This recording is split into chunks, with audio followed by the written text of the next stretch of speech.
el creixement del pressupost en serveis socials al llarg d'aquest temps ha estat del 47% en l'Ajuntament, però, per altra banda, les aportacions, i això us ho comentarà molt més després Mònica, de la Generalitat a nivell de serveis socials a l'Ajuntament han passat de 4,7 a 11 euros per càpita. Per tant, és un creixement molt significatiu.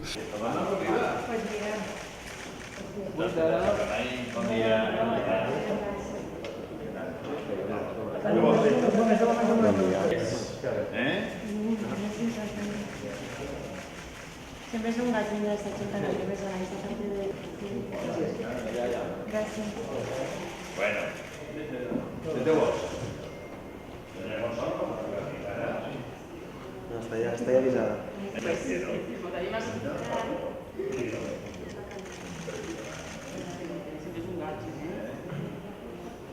I està molt bé.